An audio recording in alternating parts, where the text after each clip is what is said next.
Good morning, and welcome to the BlackBerry First Quarter Fiscal Year 2027 Results Conference Call. My name is Betsy, and I will be your conference moderator for today's call. During the presentation, all participants will be in a listen-only mode. We will be facilitating a brief question and answer session towards the end of the conference. Should you need assistance during the call, please signal a conference specialist by pressing star 0. As a reminder, this conference is being recorded for replay purposes. I would now like to turn today's call over to Suzanne Spira, Senior Director of Investor Relations, BlackBerry. Please go ahead. Thank you, Betsy. Good morning, everyone, and welcome to BlackBerry's Fiscal First Quarter 2027 Earnings Conference Call. Joining me on today's call is BlackBerry's Chief Executive Officer, John Giamatteo, and Chief Financial Officer, Tim Foote. After I read our cautionary note regarding forward-looking statements, John will provide a business update, and Tim will review the financial results. We will then open the call for a brief Q&A session. This call is available to the general public via call-in numbers and via webcast in the Investor Information section at BlackBerry.com. As part of today's webcast, presentation slides will be displayed. The slides are also available on the Investor Information section at BlackBerry.com, as will the replay of today's call. Some of the statements we'll be making today constitute forward-looking statements and are made pursuant to the safe harbor provisions of applicable U.S. and Canadian securities laws. We'll indicate forward-looking statements by using words such as expect, will, should, model, intend, believe, and similar expressions. Forward-looking statements are based on estimates and assumptions made by the company in light of its experience and its perception of historical trends, current conditions, and expected future developments, as well as other factors that the company believes are relevant. Many factors could cause the company's actual results or performance to differ materially from those expressed or implied by the forward-looking statements. These factors include the risk factors that are discussed in the company's annual filings and MD&A. You should not place undue reliance on the company's forward-looking statements. Any forward-looking statements are made only as of today, and the company has no intention and undertakes no obligation to update or revise any of them except as required by law. As is customary during the call, John and Tim will reference certain non-GAAP numbers in their summary of our quarterly results.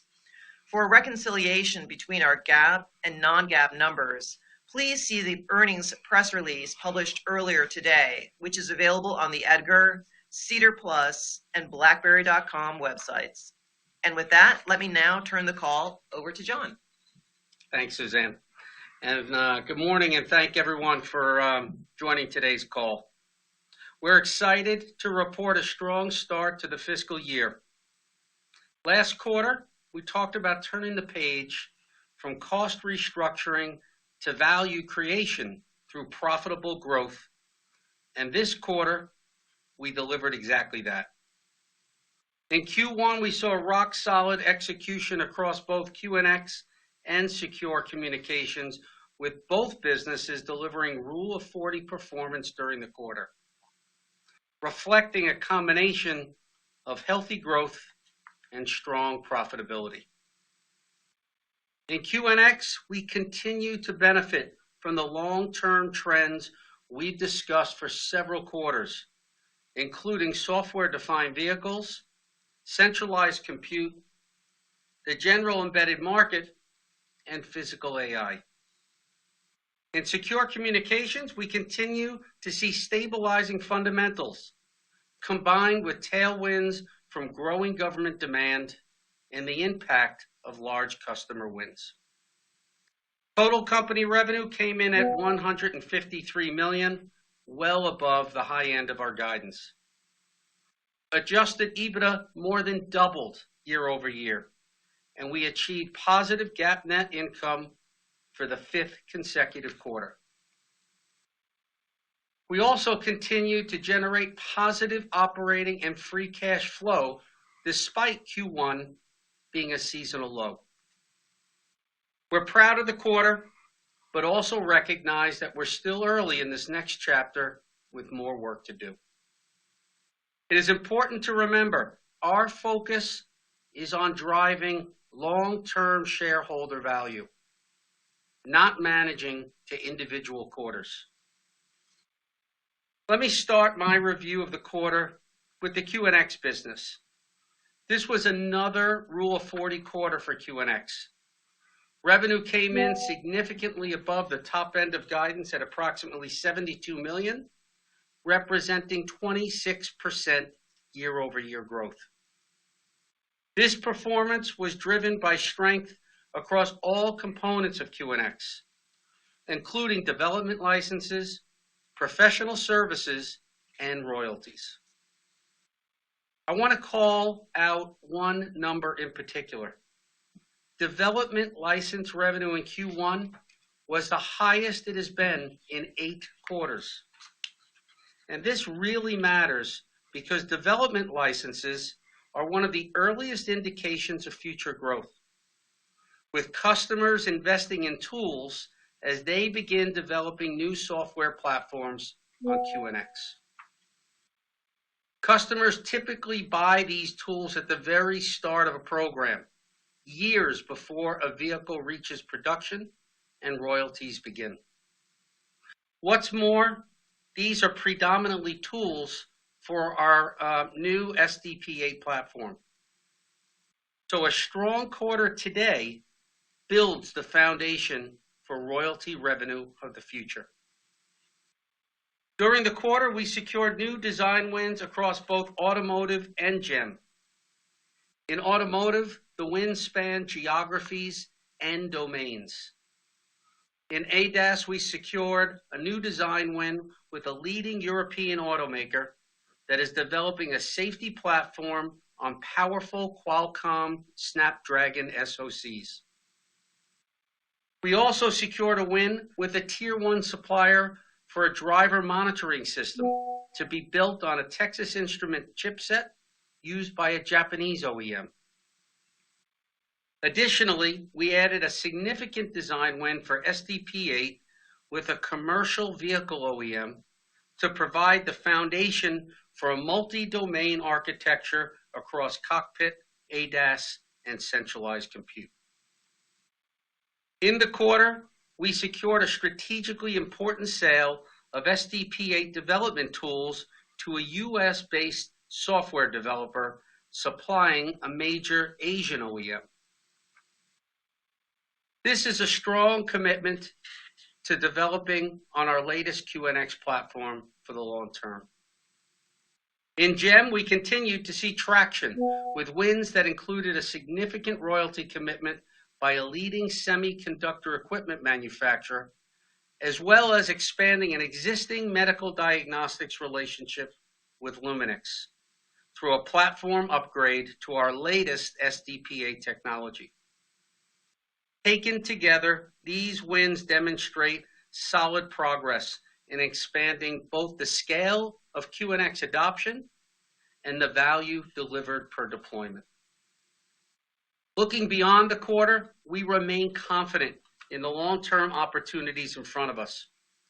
That confidence is grounded in the multiple long-term growth drivers we see across QNX, many of which are in their early stages and have the potential to create significant shareholder value over time. The first growth driver is GEM. While representing a minority of QNX's revenue and backlog today, it remains our fastest growing segment and significantly expands our long-term opportunity beyond automotive into robotics, industrial automation, medical devices, and other safety critical applications. We're particularly excited about the long-term opportunity in physical AI. As intelligent machines become increasingly autonomous and operate around people, the requirements for safety, security, reliability, and real-time determinism become even more important. Unlike probabilistic AI systems, QNX technology is deterministic and safety certified, which is exactly why it is so hard to replicate and why customers trust it for systems where failure is not an option. In many ways, automotive has been a proving ground for the demands of physical AI. Modern vehicles are essentially robots on wheels, and QNX has established itself as a trusted platform supporting many of the industry's most advanced autonomous and safety critical systems. The second growth driver is Alloy Core. We continue to make encouraging progress in discussions with customers and remain confident of securing our first design win this fiscal year. While we're not ready to declare victory yet, we continue to believe Alloy Core represents a significant opportunity for BlackBerry over the long term. What makes Alloy Core exciting is that it is expected to expand our role from operating system provider to platform provider, substantially increasing our software content per vehicle, expanding our average selling price by multiples, and driving meaningful backlog growth. As with our core QNX business, design wins and backlog are expected to come first, and royalty revenue build over time as programs move into production, reinforcing the long-term visibility of the business. Our strategic partnerships with NVIDIA, Qualcomm, ARM, and other silicon ecosystem leaders continue to strengthen our position in next-generation intelligent systems. These relationships are important sales channels for QNX and help position us for future growth across all physical AI and GEM markets. Taken together, we believe these growth drivers significantly expand the long-term opportunity for QNX and reinforce our confidence in the future trajectory of the business. Turning to secure communications, which delivered its strongest quarter in years. For the first quarter, revenue was approximately $74 million, exceeding the top end of guidance and delivering 24% year-over-year growth. Annual recurring revenue, or ARR, stabilized sequentially, but grew more than 5% year-over-year to $220 million. And our dollar-based net retention rate, or DBNRR, was healthy at 92%. We're pleased that the secure communications business stands on a much more stable foundation today than it did just a couple of years ago. We continue to see encouraging trends in customer retention, recurring revenue, and government demand for secure communication solutions. This past quarter demonstrated what can happen when a stable underlying business is combined with a significant government win. Governments around the world continue to prioritize digital sovereignty, cybersecurity modernization, and secure communications infrastructure, creating favorable demand conditions for our solutions. In Q1, this showed up in revenue from the significant expansion and multi-year extension with Shared Services Canada that we discussed last quarter, driving our strongest performance in several years.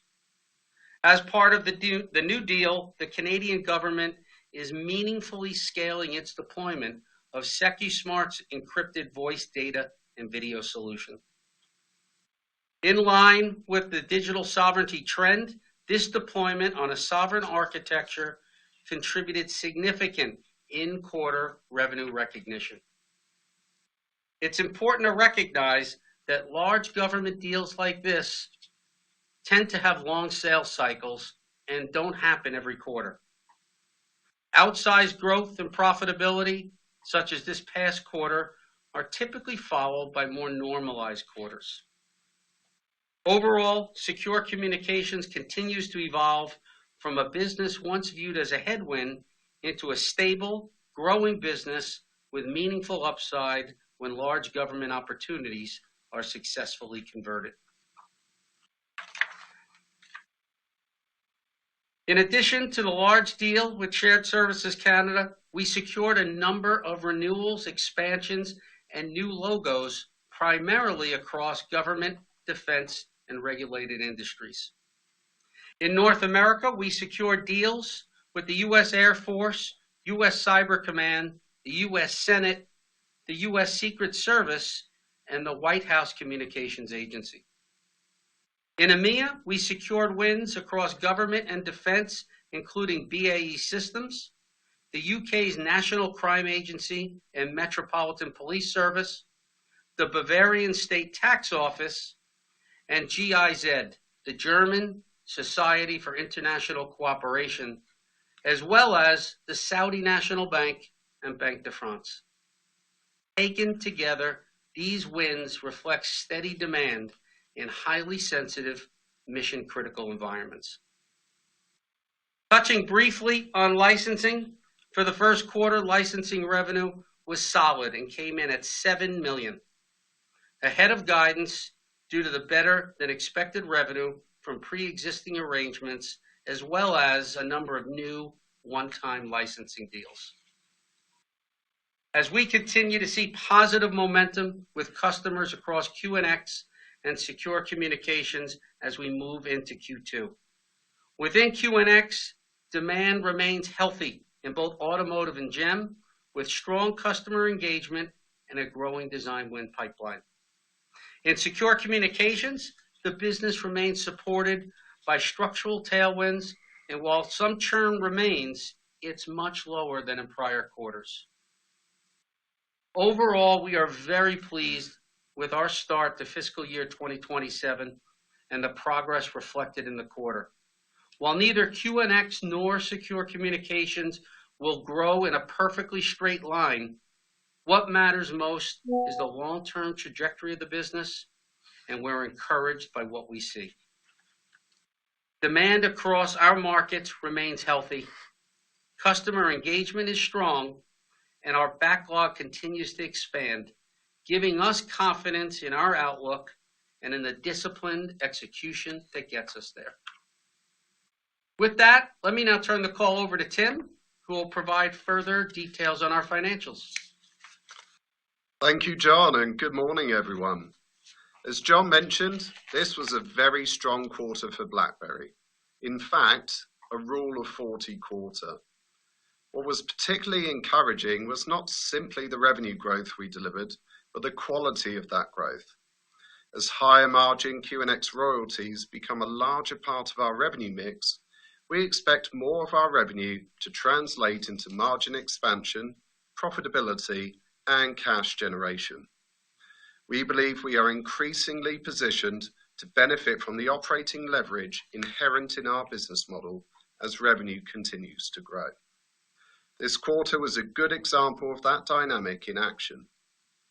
Revenue for the quarter was approximately $153 million, exceeding the high end of our guidance range and growing 26% year over year. Total company adjusted gross margin expanded by 4 percentage points year over year to 79%, while adjusted EBITDA more than doubled and exceeded expectations at approximately $36 million, representing 24% of revenue. Adjusted net income for the quarter was approximately $25 million, and we achieved positive quarterly GAAP net income for the 5th consecutive quarter. Adjusted EPS also exceeded expectations at the high end of our guidance range at 4 cents. Looking at the segments, QNX revenue exceeded the top end of the guidance range at approximately $72 million, growing 26% year over year. QNX adjusted gross margin expanded by approximately 5 percentage points year over year to 86%, helping drive adjusted EBITDA growth of 52% to approximately $19 million, representing approximately 27% of revenue for the quarter.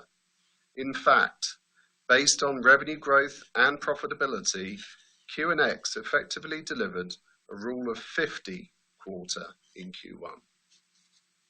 In secure communications, strong revenue performance of approximately $74 million also exceeded the high end of our guidance range, growing 24% year over year and contributing to operating leverage. Adjusted gross margin expanded by approximately 2 percentage points year over year, driven in part by a favorable mix of higher margin software revenue.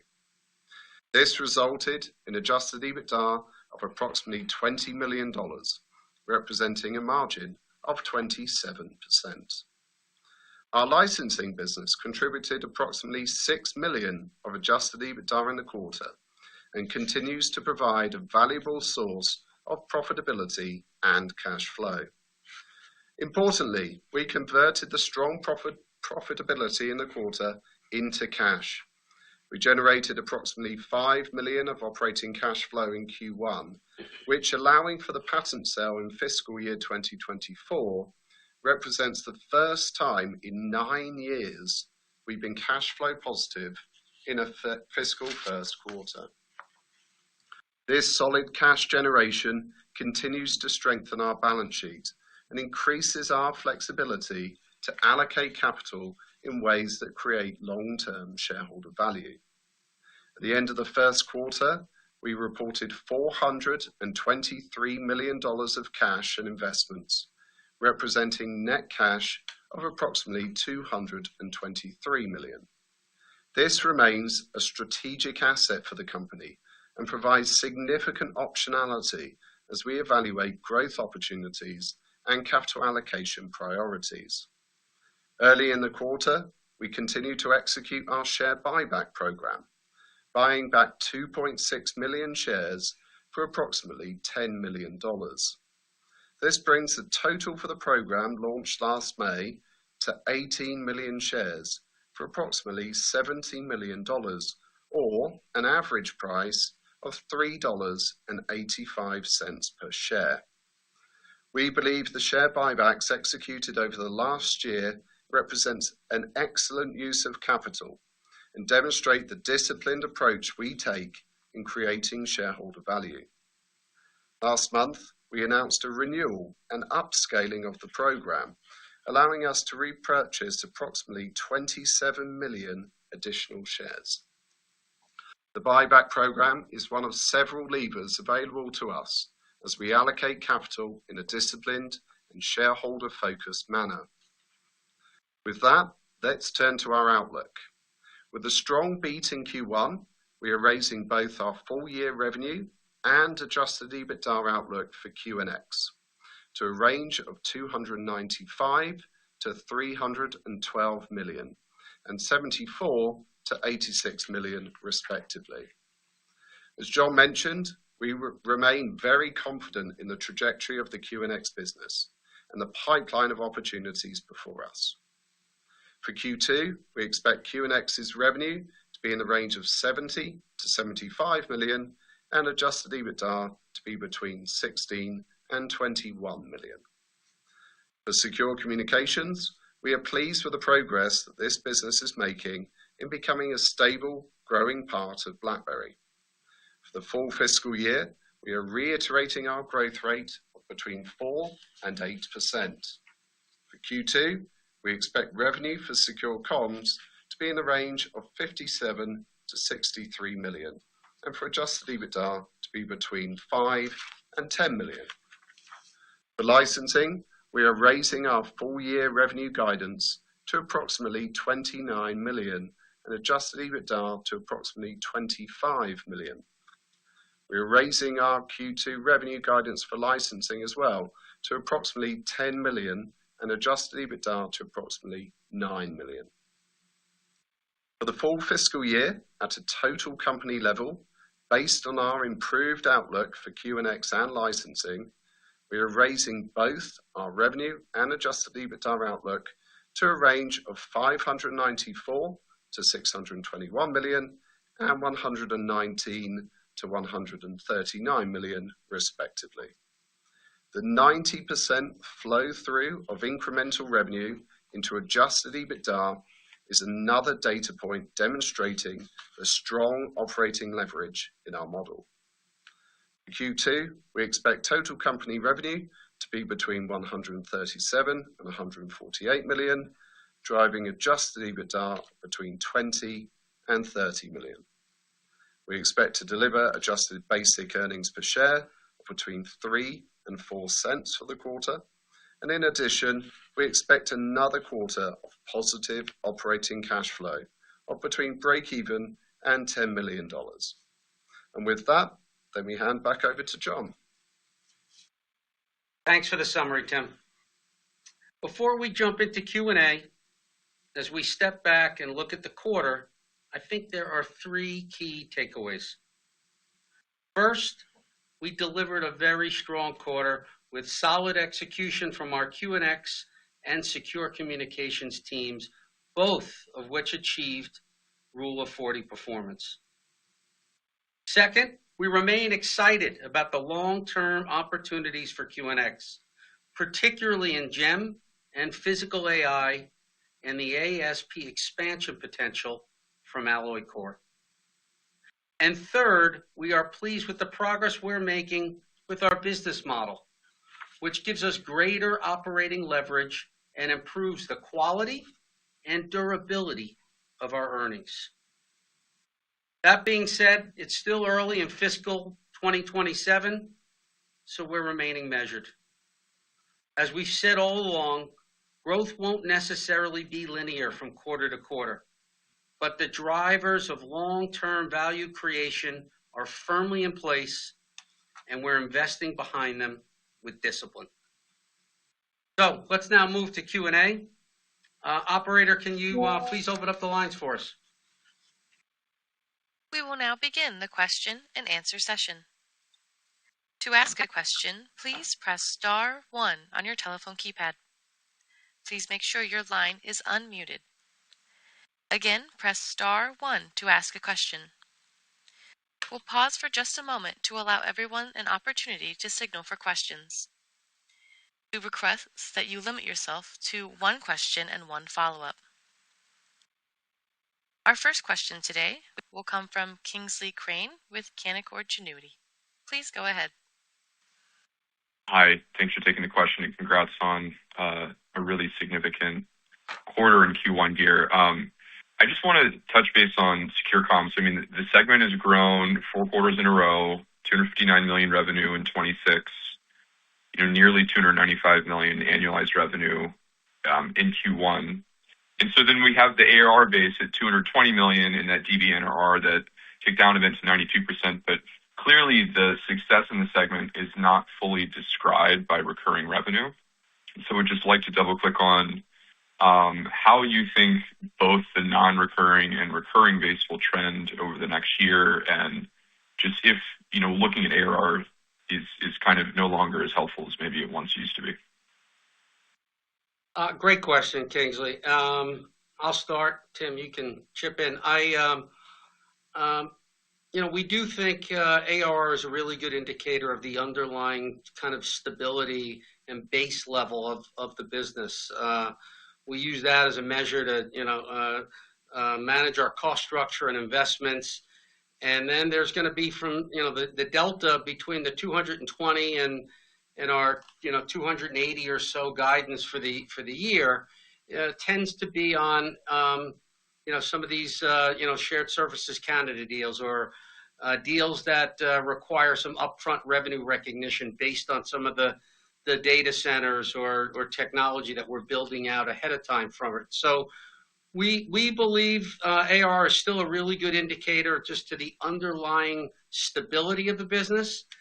And then, the market and the opportunities that we're seeing with, the geopolitical environment that we operate in today. It's more of a push for digital sovereignty than ever before. Those things are going to generate opportunities along the lines of SSC from time to time.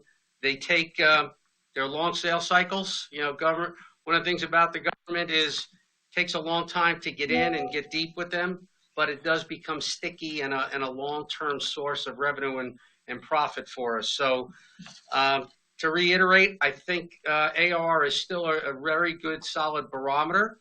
And then the conversion of opportunities from quarter to quarter on some of these large government opportunities is probably, the best way to judge, the upside. Okay, great. That's really helpful. And then really encouraging to hear the continued success with Alloy Core and that we could, secure a design win by the end of this year. I guess bigger picture, I'm curious what mix you think Alloy Core could represent of deployed vehicles, maybe even like a couple of years. Like would 5% in fiscal 30 be reasonable? Would that be conservative at this point? I know it's kind of a longer term question.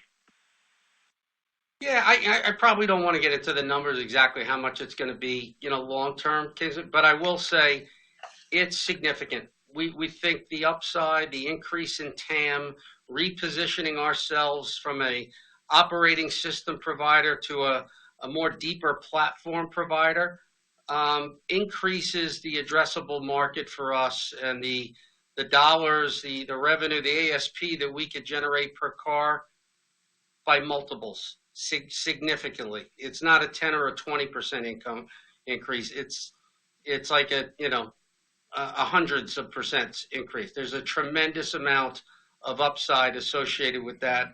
I think it's early days. We are very confident we're going to get some wins this year. We'll announce them when they come. But I think the trust that our team, John Wall in particular and his team around the world have earned with the OEMs on the OS side has really put us in a strong position to kind of move up the stack, work with some really trusted partners along the lines of Vector, stitching together and integrating that middleware layer with the operating system layer.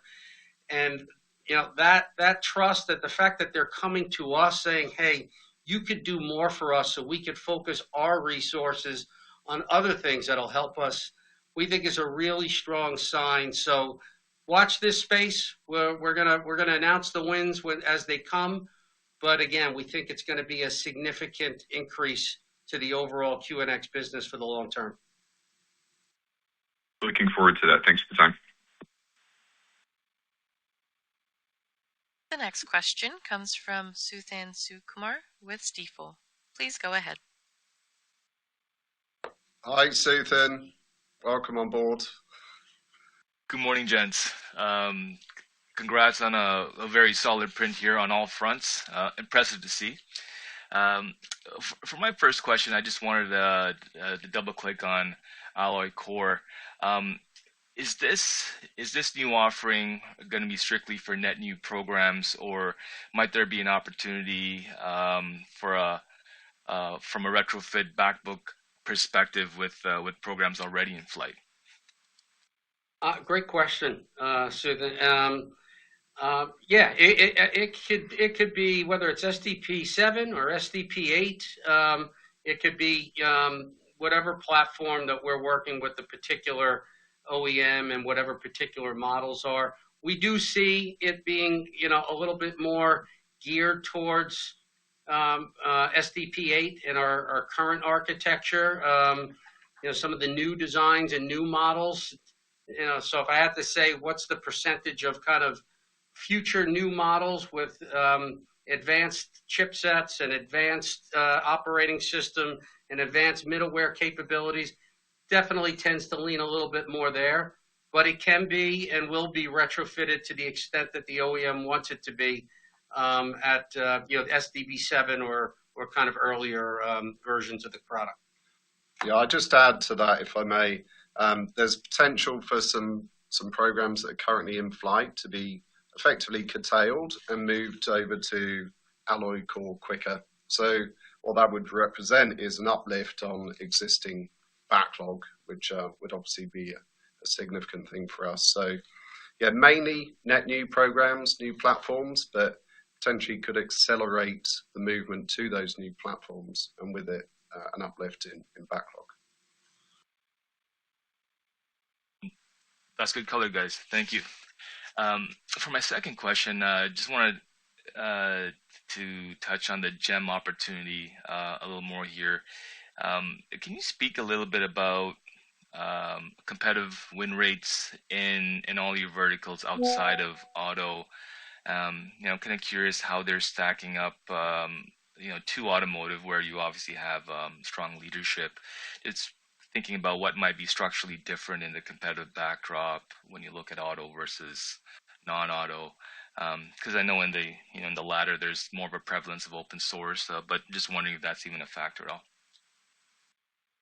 Yeah, we think our strength and experience in the auto side is, I think, what really positions us so well for the GEM space. As we kind of said before, cars are basically robots on wheels, big computers that are increasingly, with autonomous driving, interacting, with society. So when we put that over towards the GEM space, we definitely see, robotics as a major category for that. Our real-time determinism, the safety certification, security, the reliability, all of those values that go into how we support the auto industry, we think give us an edge up on some of these use cases and categories in the GEM space. As we always try to be, really focused and disciplined on particular categories, chasing every sector, it's a big market out there. In GEM, we've been really clear: robotics, medical instrumentation, industrial automation. Those are probably the three most significant categories that the values of what we provide in auto really adjust well to those sectors of GEM. And as a result, the pipeline is strongest it's ever been. We're seeing some really good opportunities across robotics and industrial automation in particular. So watch this space. We'll report more wins as they come, but we think that our institutional knowledge and experience from auto really adapts well to where the market is going from a GEM perspective. Great. Appreciate all the feedback, John, Tim. I'll pass the line. Thank you. Thanks, Suthan. Thanks, Suthan. The next question comes from Todd Coupland with CIBC. Please go ahead. Good morning, everyone. Hey, Todd. I wanted to ask about Secure Comm as well. Could you just characterize the pipeline in the context of that wider win you had with the Canadian government? Is that a trend you're seeing in other NATO countries? And I guess part of my question along these lines is the net dollar retention has kind of been in the low 90s for a little while here. Where do you expect that to trend if, in fact, this business is truly stabilizing to growing consistently? Thanks a lot. Great questions, Todd. Thank you. I think really that's fundamental to our strategy on the government side is, just plant the flag with one of our digital sovereignty, products and solutions, and then expand it with other parts of the portfolio. And I think that worked really well with us with Shared Services Canada. We built a strong pipeline, particularly across EMEA and Asia Pacific, as far as some of these digital sovereignty types of solutions. The encrypted data, voice, and video solution, the SecuSmart, is really getting a tremendous amount of traction based on some of the geopolitical realities. And I think governments are starting to realize maybe I shouldn't do top secret communications on WhatsApp and Signal and Telegram and go to a much more secure, reliable communication. So, all of those trends we think is generating a really healthy pipeline for us across the business. So hopefully that gives you a little bit more color on that one. DBNRR, we'd love it. We'd love for it to be higher. We're doing everything we can in terms of execution on the business and customer support to make it higher. I think long term, we expect that to tick up higher from 92%, and our goal is to try to get it closer to 100%. We do have some inherent headwinds on some parts of the portfolio that drag that down a little bit.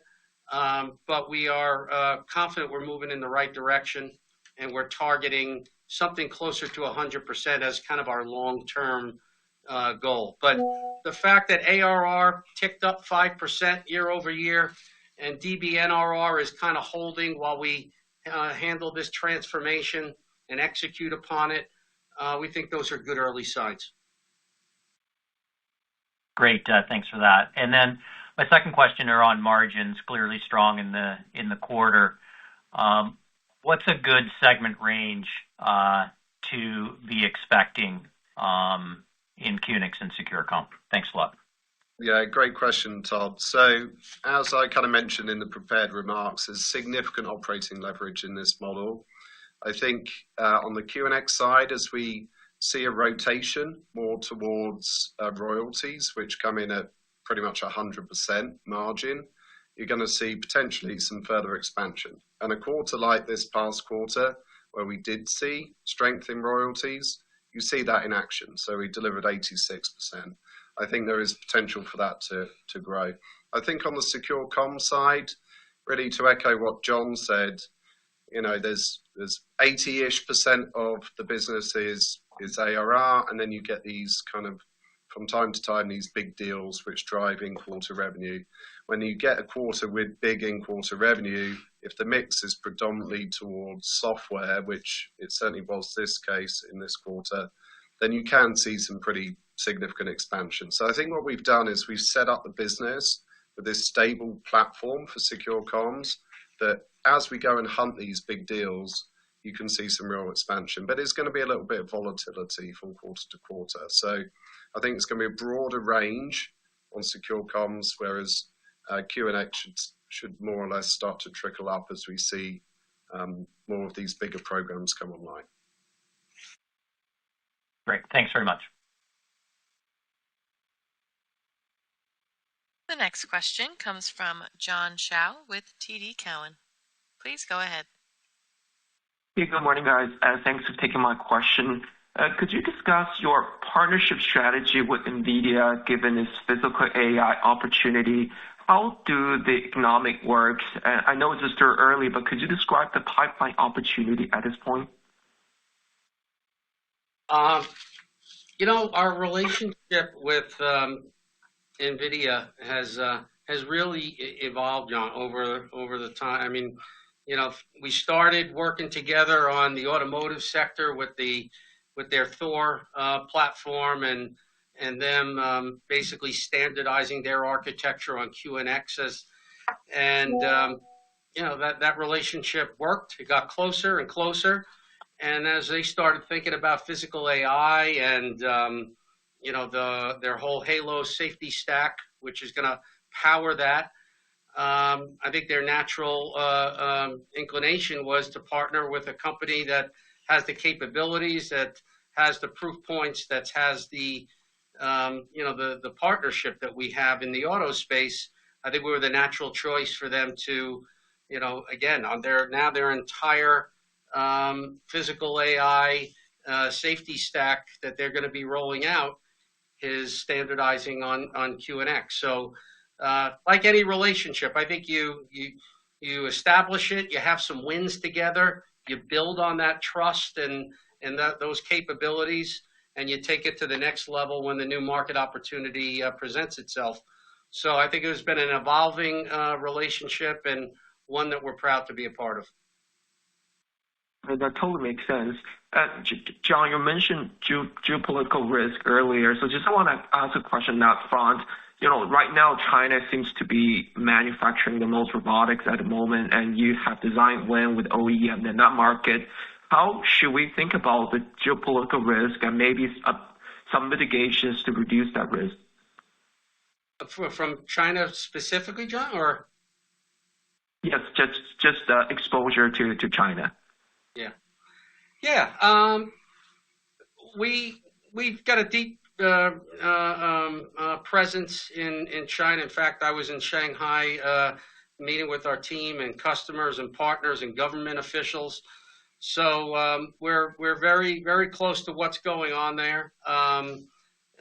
We've got strong partnerships, and I think as they continue to look to export some of their technology and their solutions outside of China, the need for safety certification and some of the unique capabilities that we provide, I think are a really hand in glove type of fit. So I don't think we'll, be able to, it's just natural, serve everything in China and every category and every opportunity.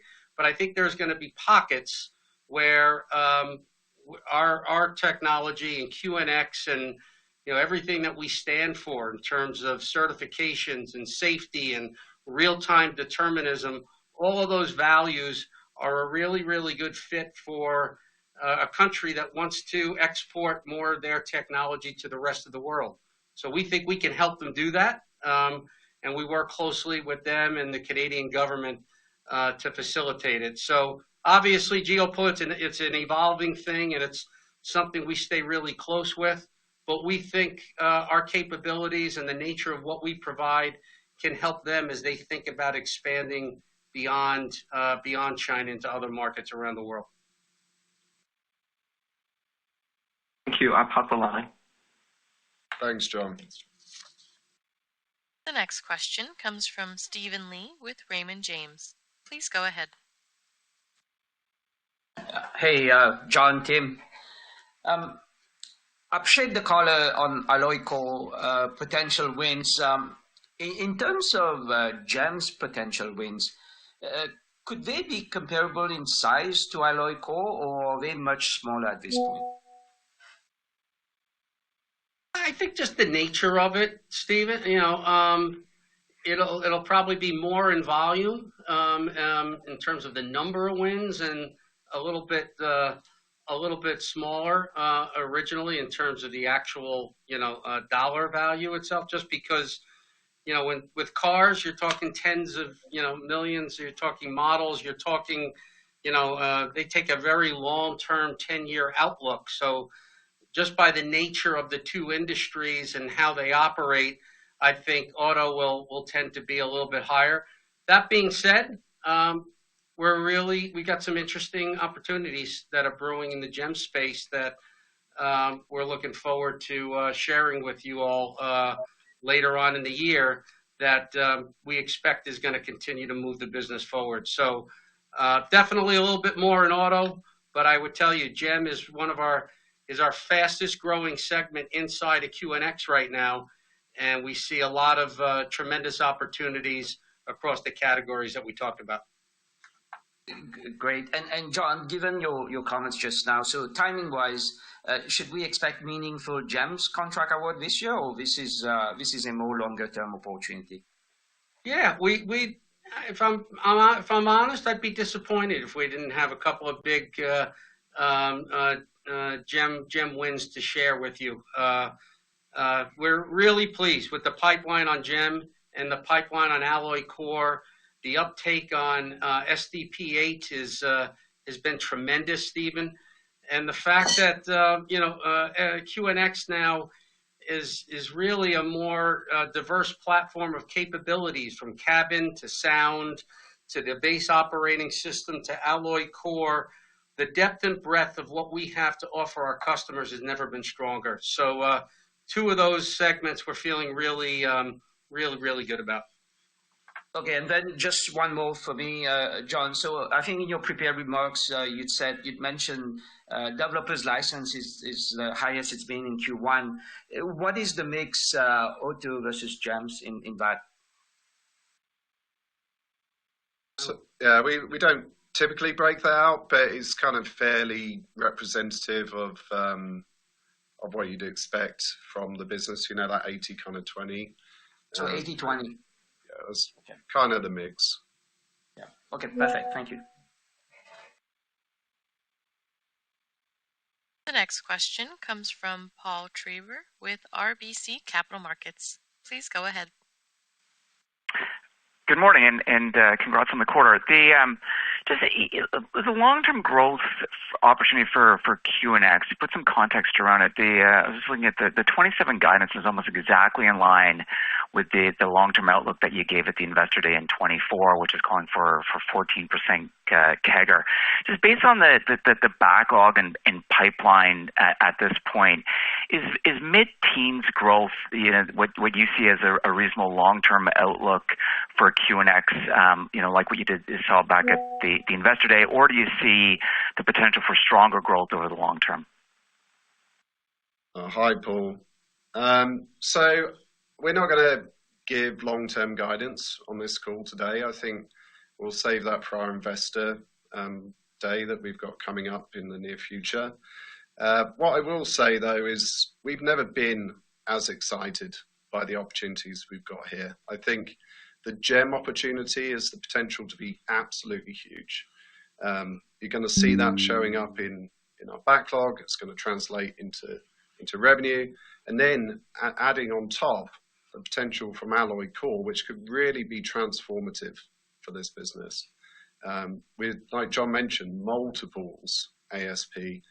Both of those things have real opportunity to greatly accelerate revenue growth over the sort of midterm for this business. So, yeah, we're not going to pin down to a number, but I think we feel incredibly confident about the trajectory of this business and our ability to execute against that.